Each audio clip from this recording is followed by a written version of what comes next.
Pirkei Avot, Perek He, Mishnah Gimel. La même façon qu'on est dans les 10 Mahamarim, les 10 Sfirot, les 10 générations. Ouais. Alors, Asara Nisyonot. Avraham Avinu, il a été testé par 10 épreuves. Alav Shalom. Ve'amad Bekulam. Et il a résisté aux 10 épreuves. Pourquoi Hachem il a fait ça? Dit la Mishnah. Leodia kama chovato shel Avraham Avinu alav Shalom. Pour nous apprendre combien l'amour, hibbato shel Avraham Avinu, combien il aimait Dieu Avraham. Avraham il aimait Hachem. Il n'y avait rien de plus difficile. Maintenant, c'est quoi les 10 épreuves? C'est quoi les 10 épreuves de Avraham Avinu? Alors, il y a une grande mahloket, une grande discussion dans les commentateurs. C'est quoi ces 10 épreuves? Il y a une mahloket entre le Rambam, il y a une mahloket entre Rashi, il y a une mahloket entre le Rabbeinu Obadia Bat Nora. Tout le monde est d'accord qu'il y a 10 épreuves. Ouais. Mais c'est quoi les 10 épreuves? Pas tout le monde, elle est d'accord. Alors, je vais juste vous lire les 10 épreuves du Rambam. Ouais.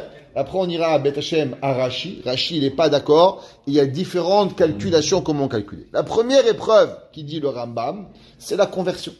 Que Avraham Avinu, il n'était pas un juif, il n'était pas en croyant à Dieu, son père était idolâtre, son père était le roi des idolâtries. Et qu'est-ce qu'il a fait Avraham Avinu? Il a demandé est-ce que c'est le soleil, c'est Dieu, est-ce que c'est la lune, Dieu? Était là, il s'est converti. Se convertir au judaïsme, c'était la première.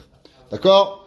La deuxième, Lech lecha me'artzecha. La deuxième, le Rambam, il dit, c'est de quitter son père. Tu quittes ton enfance. Les gens, toute personne qui n'a pas quitté sa maison, vraiment déraciné de ses amis, il ne comprend pas l'Nisayon de Lech lecha. Le Nisayon de Lech lecha, c'est seulement les gens. Les gens, ils vont à New York 6 mois, ils reviennent. C'est pas ça. Lech lecha, c'est quand tu lâches tes amis, tout. Quand même, mes parents, ils ont tout quitté. Abandonné. Nos parents, ils ont laissé leurs enfants, des centenaires, ils avaient. Nous, on a tout quitté. On a quitté la ville. La France de mon enfance. Ouais. Ça n'était pas la même France. Ok? Alors, on a tout quitté. Nos amis, toute notre vie. C'est un Nisayon de Avraham Avinu. D'accord? Le deuxième, ouais, c'était... Non, vous n'avez pas. Je vous ai dit que vous n'avez pas. Ça, c'est le Rabbeinu Yonah. Je vous lis le Rambam. Le deuxième, Hara'av. Le Rambam, il dit, c'est quoi? C'était la famine. Avraham Avinu, il est parti, il a eu faim en Eretz Israël, Ve'esra, la bracha. D'accord? Troisième, il dit, le Rambam, Oshek HaMitzrim, que le fait qu'ils ont pris sa femme, Avraham Avinu tranquille, il avait 75 ans, il avait sa femme, elle avait 65 ans, il n'a rien demandé à personne, on lui prend sa femme, on veut lui violer sa femme, on lui prend, skin, il n'a rien fait.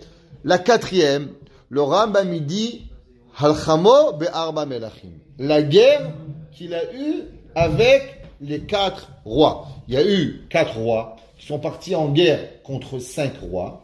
Et les 4 rois, ils ont gagné les 5 rois. Et quand les 4 rois, ils ont gagné les 5 rois, ils ont pris le neveu de Avraham Avinu, Lot, pas l'autre, Lot, en captif. Et Avraham, il a dû aller en guerre pour aller sauver son neveu.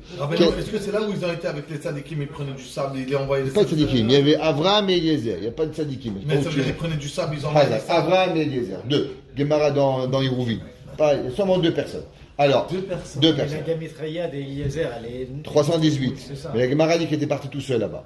Alors... Le troisième, vous avez dit qu'ils lui ont pris sa femme? Ils ont pris sa femme, paro.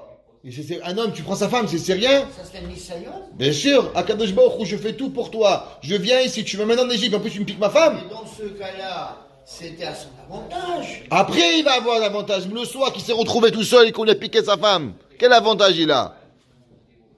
Un mec, je te mets 2 gifles, mais grâce à toi, oh, non, tu as mal. Attends, ils ont pris la femme d'Avraham. Quand ils ont pris la femme d'Avraham? Il arrive en Égypte. Ah là là. Ah oui. Alors, okay, mais alors la guerre avec les 4 rois.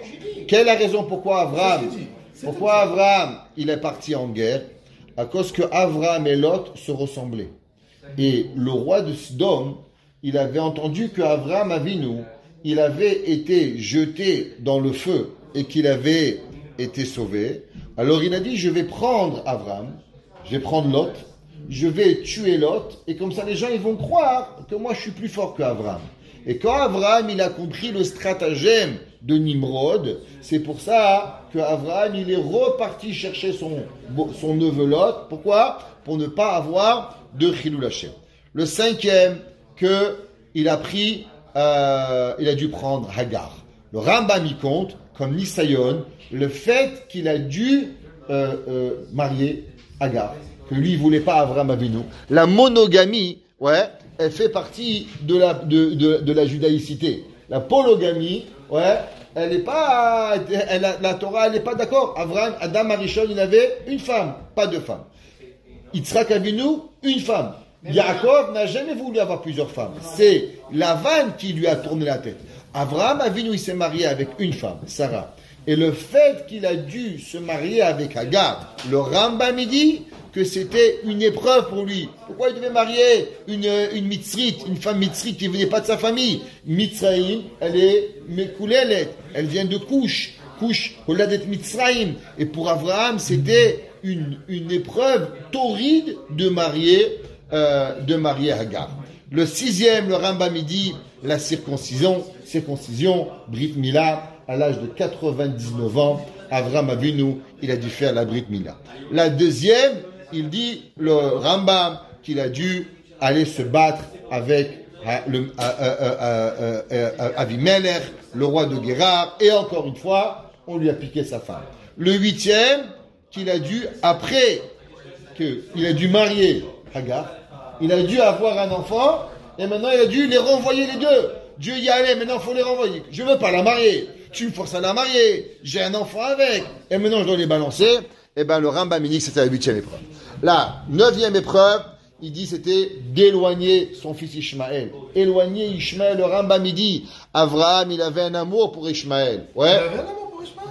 Bien sûr, il a même reparti le voir. C'était le seul garçon qu'il avait. Et le dixième, non, il avait déjà Yitzhak, mais il aimait beaucoup Ishmaël. Avraham Avinu, on va voir qu'il va repartir, le Midrash, il dit qu'il va repartir le voir, il va lui repartir le chercher. Et la dixième, il dit le neuvième. Et la dixième, Akedat Yitzhak, ça c'est la dixième, C'est pour ça qu'il a remarié Hagar après il va remarier Hagar après, à exactement. cause de Ishmaël? À cause, non, rien à voir avec. Alors, le Rabben Yonah, dans Rabben Yonah, il a un autre calcul. Rabben Yonah, il a un autre calcul de compter les 10 épreuves. Il dit Rabben Yonah, Harishon ou Kasdim. Alors, On a ça ici maintenant? je ne sais pas où vous avez, je ne sais pas si vous avez ou pas. Je sais pas. Alors, ici, Ça va ici, Koufmem. Koufmem. Alors, il doit te manquer des pages, mon frère. Moi, j'ai tout donné. Page Koufmem. Moi, j'ai donné Koufmem. Ok. Alors, le Rabben Yonah, il dit que la première, elle est que Avraham Avinu, il est tombé dans le feu. Alors, quelle est la différence? Pourquoi le Rambam, il ne compte pas qu'en premier Nisayon le feu de Kasdim, qu'Avraham il s'est jeté dans le feu. Le Rambam il a dit que la première c'était la conversion. Lech lecha me'artzecha. Pourquoi le Rambam il a pas dit comme Rabben Yonah? La réponse elle est ce que c'est jamais écrit dans la Torah clairement l'histoire de Ur Kasdim. C'est marqué dans un midrash. La Torah a dit à Hachem, il a dit à Abraham, je t'ai sorti de Kasdim. Mais c'est pas écrit toute l'histoire. Donc du fait que c'est pas écrit noir sur blanc et que c'est marqué dans le midrash Torah Shebéalpé, mais puisque c'est pas écrit Shahor al-Geb Lavan, c'est pour ça que le Rambam il n'est pas d'accord. Rashi et Rabben Yonah, encore plein des Rishonim, ils disent que le premier Nisayon, la première épreuve, elle a été que Avraham Avinu, il s'est jeté dans le feu. Pourquoi le Rambam, il n'a pas compté aussi ce Nisayon de Ur Kasdim? Certains commentateurs expliquent et ils disent à cause que se tuer pour une idéologie, c'est pas compliqué. Il y a plein de gens qui l'ont déjà fait dans l'histoire, rien à voir avec Abraham, pour le communisme, pour le socialisme, pour je sais pas moi, pour tous les ismes que vous voulez, ouais, le bouddhisme, ouais, le bétitisme, ouais, plein, qu'est-ce que vous voulez? Eh ben, l'idiotisme aussi. Alors, eux aussi, ils se sont tués pour ça. Alors, on voit que se tuer, c'est pas quelque chose. C'est vrai que c'est une obligation de la Torah, que un homme il doit se tuer pour Avodah Zara, Gilou Yereyot, Bishfichut Damim, mais le Rambam il n'a pas voulu compter comme épreuve. Donc il dit le Rabbeinu Yonah, première, elle est au Kazdim, qu'il a fait tomber Nimrod. Les Kishon Haesh, Vinitzal Ze, Veze, Eno, Mefurash, Batora. Il dit Rabbeinu Yonah, c'est pas écrit dans la Torah Refoua Shelema. Ou Midivre Kabbalahu. Et ça, c'est écrit. Laisse-moi savoir, on vient venir. Ou Midivre Kabbalah. Et ça, c'est quelque chose qu'on a reçu dans les Midrashim. Veillez, Remes Davaraz la Torah. C'est seulement écrit en allusion. Le verset dit Lech Lecha Me'artsecha. Et après, c'est marqué Ur Kazdim. C'est marqué Ur Kazdim. Pourquoi la Torah, elle parle de Ur Kazdim? Il dit Rabbeinu Yonah, pour t'apprendre l'histoire qui s'est passée dans Ur Kazdim. Il dit Ah, Shebishvil Oto Nisayon. Shamad Bo Iftiach Hashem Itbarach. À cause qu'il a allé, il sortit de Kazdim. C'est là que Dieu lui a promis et il a apporté en Eretz Israël. Comme on a trouvé avec Noach, que d'abord Noach c'est marqué Venoach Matzachen Bene Hashem, et seulement après c'est marqué El et Toldot Noach, qu'on voit que Noach il a été sorti du Maboul. Ça veut dire qu'il faut faire d'abord une action, que l'action elle donne grâce aux yeux de Dieu, et après Dieu il te sauve. Dieu s'est marqué Venoach Matzachen Bene Hashem. Noach se comportait correctement, il a trouvé grâce aux yeux de Dieu, alors Dieu il a sauvé Noach du Maboul. Il dit pareil, si Hashem il a choisi Avraham Avinu pour l'amener en Eretz Israël, c'est qu'il a dû au préalablement faire quelque chose de grand. Qu'est-ce qu'il a fait de grand? Il dit le Rabbeinu Yonah, Ur Kazdim, il s'est jeté dans le feu. Hacheni, il s'est laissé jeter. Ve'Hacheni, chez Tziva ou la Tzet Me'artso. Deuxième, Rabbeinu Yonah il dit ce que le Rambam il a dit le premier, de sortir de sa maison. Lech lecha me'artzecha mimotkecha mibetavicha. Deuxième. Troisième, va'ira'av ba'aretz. Qu'il y a eu la famine en Eretz Israël, malgré que Dieu lui avait dit, va en Israël, je vais te bénir, l'argent. Il arrive en Israël, qu'est-ce qu'il trouve? Ni argent, ni famine, rien. Il trouve famine, rien à manger qui est arrivé. Quatrième. Le Rambam il dit, le Rabbeinu Yonah il dit, c'est quoi le quatrième épreuve? Que Sarah, elle est. Le Rabbeinu Yonah, il dit pas de descendre en Égypte. Pourquoi? Il y a une machloquette. Est-ce que Abraham, il avait le droit de descendre en Égypte ou il aurait dû rentrer en Eretz Israël? Le Rambam, Maïmonide, il a dit que le fait de descendre en Égypte, c'était une épreuve. Dieu t'a dit d'aller en Israël et après tu vas aller en Égypte, alors automatiquement c'est une épreuve. Le Ramban, Nachmanide, il dit Chet Hata Avraham Avinu. Avraham Avinu, il a fauté qu'il est parti en Égypte. Et le Ramban, il dit c'est pour ça que les enfants de Avraham vont devoir aller en Égypte, du fait que Avraham, il a mis en danger sa femme Sarah en allant en Égypte et qu'il n'a pas eu la émouna de rester en Eretz Israël. C'est pour ça qu'il va pas, c'était pas une épreuve, c'est même interdit d'après le Ramban. Beaucoup des commentateurs, ils disent c'est pas possible que Avraham, on peut, des mots pareils, que Avraham il a fauté, c'est une erreur sûrement dans le Ramban, ou c'est pas le Ramban qui l'a écrit, c'est des élèves du Ramban qui ont écrit ces choses-là. Mais on voit que Rabbeinu Yonah, il discute sur le Rambam. Le Rambam a dit que descendre en Égypte c'est une épreuve, et le Rabbeinu Yonah, il ne considère pas cela comme une épreuve. La cinquième, Milchemet Arba'a Melachim, la guerre des 4 rois, qui était avec Eliezer, qui était comparé aux 318 personnes, et que Akadosh Baruch Hu, il lui a fait un miracle, et il lui a donné, et qu'il a reçu tout ce qu'il avait de Sédom, tous les terrains, Vaya sauver la mikri metovato veliskuto, et ça c'était la cinquième. La sixième, tout le monde d'accord, qui était Brit Mila, 99 ans, faire la Brit Mila. Septième, le Rambam dit, le Rabbeinu Yonah, que on a pris Sarah et Menou. Encore une fois, il va chez Avimelech, il rentre là-bas, on lui demande rien du tout. Première question, ta femme ou ta sœur? Là, il comprend, c'est ta femme, je te zigouille, c'est ta sœur, je te la vole. Abraham, il répond, c'est ma sœur, et on va lui prendre sa femme. La huitième, Rabbeinu Yonah, il dit, que chez Giresh, Agar et Ishmael, le Rambam, il a dit deux épreuves. Un, renvoyer Agar, un, renvoyer Ishmael. Rabbeinu Yonah a dit c'est la même épreuve. Agar et Ishmael, c'est la même épreuve et c'est la 9e. Et la 10e, il dit le Rambam, vers Rabbeinu Yonah, et là, Vechen Adarshav, lo haya yodea, velo hakol galbut safu lefanav, et là, Kshodava, les briodes, Kurek, Jbochubo, Kiata, Dati, Kiori, Mata. Ouais, et, Kadosh Baruch Hu, il dit que maintenant, on sait que tu étais le 9e, pardon, c'était Akedat Yitzhak. On voit, le Rabbeinu Yonah, il dit que la 9e, c'était la Akeda, qui était terrible, que maintenant, à la 9e épreuve, c'est écrit que le Malach a dit qui ata yadati qui yere Elokimata. Donc on voit qu'à la 9e épreuve, c'était là où Dieu il a découvert la véritable croyance et yirat shamayim. Ubalodienu qui yirat shamayim gedola mikol amitot shebatorah. Il dit Rabbeinu Yonah, qu'est-ce qu'on veut t'apprendre? Que la crainte de Dieu, elle est plus grande de toute la Torah. Shemikol anisionot lo amalo kiere lo kimata chutz mizu. On voit que toutes les épreuves, Dieu il lui a jamais dit qu'il avait yirat shamayim. On voit que seulement à la dernière, avec Akedat Yitzhak, c'est là qu'il lui a dit ki ata yadati ki yere elokim ata. On voit, c'est pas la dernière. Rashi dit, pour répondre à cette question, Rashi dit que c'est la dernière épreuve, la 10e. Après qu'il a fini, Avraham, la Akedah, c'est la dernière.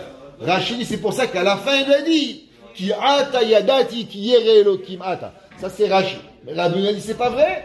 Il dit, c'était seulement la 9e. C'est la 9e. Alors pourquoi? Il dit, parce que la yirat shamayim, c'est ça véritablement la chose la plus importante. Uba leodienu ki yirat shamayim gedola mikol hamitzvot. C'est quoi le plus important? La crainte de Dieu. Comme c'est marqué dans le pasuk. Kima Hashem shoel meimach ki im le yira. Qu'est-ce que Dieu te demande de toi? Yirat shamayim. Tu as yirat shamayim, tu as tout. Tu n'as pas yirat shamayim, merken shwalo. Tu as rien du tout. Ki re elokim. Ah si, c'est quoi le deuxième épreuve? Et là, il y a une grande marloquette entre le Rambam, Rabbeinu Yonah et Rashi. Le Rabbeinu Yonah, il dit un grand chidouche ici. Il dit que la dernière des épreuves, c'était que quand Avraham Avinu, il est revenu à la maison et sa femme bien-aimée était morte. Rashi ne considère pas ça une épreuve, mais pas le Rambam non plus. Le Rambam et Rashi disent que la dernière épreuve, c'était quoi? C'était Akedat Yitzhak. Le Rabbi a dit non, le gars il est parti faire la volonté de Dieu. Il allait faire Akedat Yitzhak. Ça y est, il en peut plus. Il est mort. Dieu il lui a dit, qui arrive l'okimata. T'arrives à la maison, tu sais chérie, ça y est, on a fini. Et là tu arrives à la maison et ta femme elle est morte. Il dit, le Rabbeinu Yonah, ça c'était la dernière épreuve. Shamalo kumit aler be'aretz l'orkaol rochva ki lechadena vekeshemeta ishto lo matza makom lekovra tchekana velohire. Il dit Rabbeinu Yonah, Dieu lui a promis, tu vas avoir tout Israël. Quand il va vouloir enterrer sa femme, il vient, sa femme elle est morte. Non seulement il peut pas trouver un bout de terrain, et il tombe sur un arnaqueur, le roi des arnaqueurs, qui lui prend 400 pièces d'argent complet. Arba me'ot shekel kesef, over la socher, et dit viens, on va négocier. Il n'y a pas de problème entre toi et moi. Qu'est-ce que c'est 400 000 $? Et viens, attention, je veux chaque pièce qu'on la pèse, voir qu'elle est bien, elle est au bon poids et qu'elle n'est pas arnaquée. Il bono chez l'olam. Un homme, il enterre sa femme. Tu n'as même pas de pitié. Tu es en train de négocier de l'argent. Après que Dieu, il t'avait promis que tu allais recevoir la terre d'Eretz Israël. Le Odi a dit le Rabbeinu Yonah kamachibato shel Avraham Avinu aya menasenu negalot la briot qui est Elohim veshakem bechol hamidot. Et il dit Rabbeinu Yonah, c'était quoi le but? Embêter les gens. Dieu il aime frapper le monde. Dieu il a un bourreau. Dieu il est avec un fouet. Il est sur son trône. Et il dit viens ici toi je te mets des baffes. C'est quoi le plaisir de Dieu de faire ça? C'est quoi le plaisir de Akadosh Baruch Hu d'avoir un Sarah Nishonot? Et il dit le Rabbeinu Yonah que là c'est pour pouvoir faire montrer l'amour. Qu'est-ce que ça veut dire aimer Dieu? Il dit à Kadosh Baruch Hu, les gens ils pensent que Dieu, il faut l'aimer quand ça va bien, il ne faut pas l'aimer quand ça va mal.